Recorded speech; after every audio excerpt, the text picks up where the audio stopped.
Assalamualaikum warahmatullahi wabarakatuh. Perkenalkan, saya Aida Srijayanti, mahasiswa Magister Manajemen dari Universitas Sangga Buana.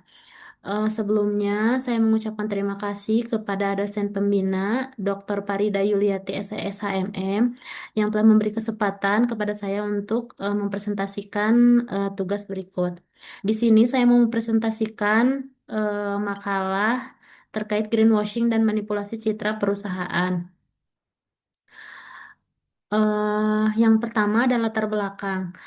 PT Green Life Indonesia adalah perusahaan produsen air minum dalam kemasan yang selama 5 tahun terakhir secara konsisten mengampanyekan citra sebagai perusahaan yang 100% ramah lingkungan. Citra tersebut dibangun melalui rangkaian aktivitas corporate social responsibility, program penghijauan, serta promosi besar-besaran atas kemasan produk yang diklaim dapat didaur ulang sepenuhnya melalui strategi komunikasi tersebut. Perusahaan berhasil memperoleh kepercayaan publik, loyalitas konsumen, serta apresiasi dari berbagai pemangku kepentingan yang peduli terhadap isu lingkungan. Untuk rumusan masalahnya, pelanggaran etika bisnis apa saja yang terjadi, bagaimana kasus ini dapat dianalisis menggunakan stakeholder teori, triple bottom line, ESG, dan corporate governance. Pihak-pihak mana saja yang dirugikan akibat praktek greenwashing tersebut? Bagaimana risiko jangka pendek dan jangka panjang yang dihadapi perusahaan? Strategi apa yang dapat dirancang untuk memulihkan reputasi perusahaan? Bagaimana rekomendasi tata kelola bisnis yang beretika bagi perusahaan sejenis?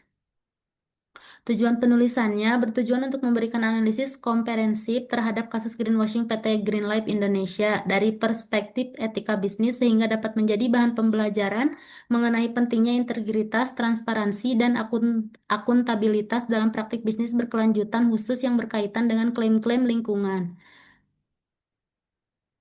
Identifikasi pelanggaran etika bisnis, ada kasus PT Green Life Indonesia menunjukkan bentuk pelanggaran etika bisnis yang klasik namun kompleks, yaitu greenwashing, praktik memanipulasi persepsi publik dengan mengklaim tanggung jawab lingkungan yang sebenarnya tidak dijalankan secara sungguh-sungguh.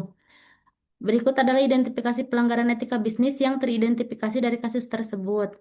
Pelanggaran prinsip kejujuran, pelanggaran prinsip transparansi, pelanggaran tanggung jawab lingkungan, manipulasi citra dan pemasaran menyesatkan, rasionalis etis yang keliru oleh manajemen, pelanggaran fiduciary duty terhadap investor. Di sini ada teorinya, yang itu yang pertama ada stakeholder teori, triple bottom line, environmental, sosial, dan governance, corporate governance. Pihak-pihak yang terdapat yaitu ada konsumen, masyarakat sekitar sungai, investor dan pemegang saham, juga karyawan, pemerintah dan regulator, pemasok, industri AMDK secara umum, juga lingkungan hidup. Analisis resiko jangka pendek dan jangka panjang, yaitu ada penurunan harga saham secara tajam akibat hilangnya kepercayaan pasar. Ini resiko jangka pendeknya. Boikot konsumen yang berdampak langsung pada penurunan volume penjualan, krisis reputasi yang tersebar cepat melalui media massa dan media sosial, investigasi hukum oleh pemerintah yang dapat berujung pada denda administratif atau sanksi pidana lingkungan. Tekanan dari investor institusional yang menerapkan kriteria ESG dalam portofolio mereka. Krisis internal berupa turunnya moral dan kepercayaan karyawan terhadap manajemen. Untuk resiko jangka panjang, erosi kepercayaan merek yang sulit dipulihkan meskipun perusahaan melakukan klarifikasi, kehilangan pangsa pasar secara permanen kepada kompetitor yang dianggap lebih kredibel dalam praktik berkelanjutan. Meningkatnya biaya modal karena investor menilai resiko ESG perusahaan lebih tinggi. Potensi gugatan class action dari konsumen maupun kelompok masyarakat yang dirugikan oleh pencemaran. Pengawasan regulasi yang lebih ketat di masa depan termasuk kemungkinan audit lingkungan berkala oleh otoritas. Kesulitan menarik talenta terbaik karena reputasi perusahaan sebagai tempat kerja yang tidak etis. Preseden buruk yang dapat memicu skeptisisme publik terhadap klaim keberlanjutan seluruh industri AMDK.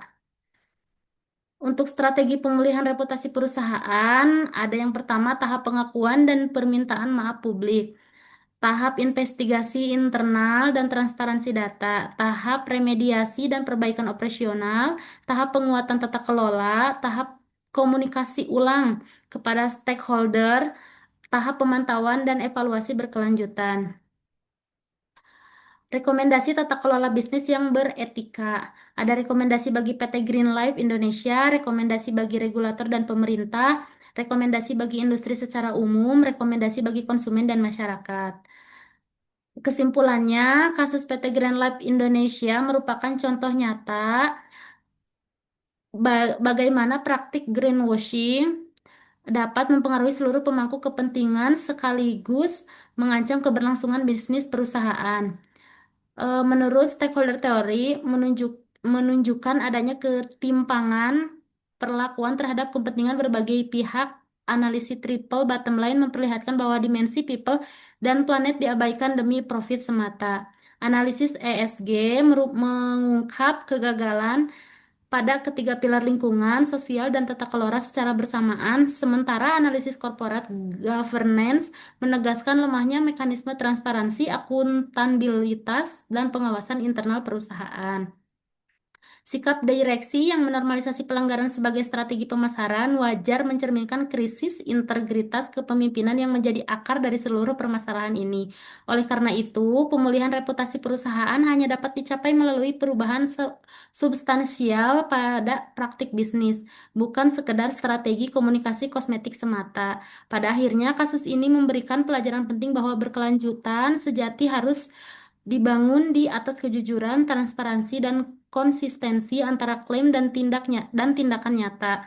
Tata kelola bisnis yang beretika bukan sekedar kepatuhan formal terhadap regulasi, melainkan komitmen mendasar untuk menghormati kepentingan seluruh pemangku kepentingan, termasuk lingkungan hidup sebagai stakeholder yang tidak memiliki suara namun paling rentan terdampak oleh keputusan bisnis yang tidak etis.